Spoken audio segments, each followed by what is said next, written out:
तो बाहर से भले दिखे, हम लोग मिल बैठ कर के सारी चीज़ों का बहुत सहज ढंग से निपटारा कर लेंगे जब जो चीज़ सामने आएगी।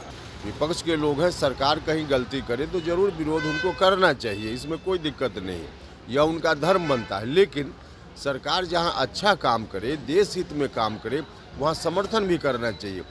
आपस में स्वार्थ के आधार पर लोग मिले हुए लोग हैं, तो इसी तरह से उनकी यही नियति है। पनोरमा ग्रुप, जो सोचता है वो करता है। 2025 का चुनाव बेहद अब नज़दीक आ रहा है और ऐसे में अब जो है एनडीए में ठीक नहीं लग रहा है। अमित शाह से जब सवाल पूछा जाता है सीएम नीतीश कुमार के नेतृत्व में चुनाव लड़ेंगे तो वो चुप्पी साध लेते हैं। आप इसको किस रूप में देखते हैं? देखिए, आप लोग गलत व्याख्या करते हैं चीज़ों की, कहीं से कोई यह मामला नहीं है।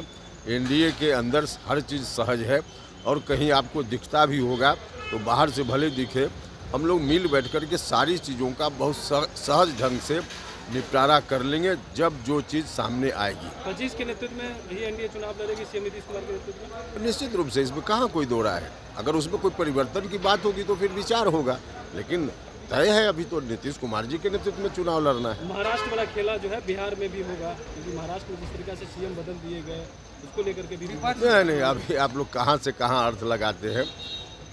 महाराष्ट्र अलग है, बिहार अलग है। तो वन नेशन वन इलेक्शन बहुत ही अच्छा प्रस्ताव अगर पारित होता है, कानून बनता है, कार्यान्वित होता है तो देश को बहुत ही फायदा होगा। समय की बचत होगी, बार बार चुनाव होने से समय बर्बाद होता है, पैसा की बचत होगी, पैसा बहुत खर्च होता है।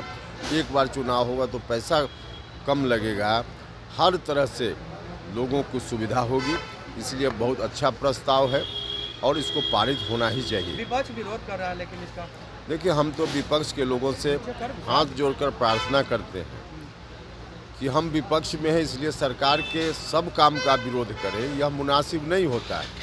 विपक्ष के लोग हैं, सरकार कहीं गलती करे तो ज़रूर विरोध उनको करना चाहिए, इसमें कोई दिक्कत नहीं है, यह उनका धर्म बनता है। लेकिन सरकार जहां अच्छा काम करे, देश हित में काम करे, वहां समर्थन भी करना चाहिए। यह काम देश हित का है, इसलिए विपक्ष के लोगों को इसका समर्थन करना चाहिए और कानून बनने देना चाहिए। लग रहा है कांग्रेस ने 70 सीट की डिमांड किया, जवाब में तेजस्वी यादव ने कहा कि महागठबंधन तो इसी तरह से चलता ही है। आपस में स्वार्थ के आधार पर लोग मिले हुए लोग हैं, तो इसी तरह से उनकी यही नियति है।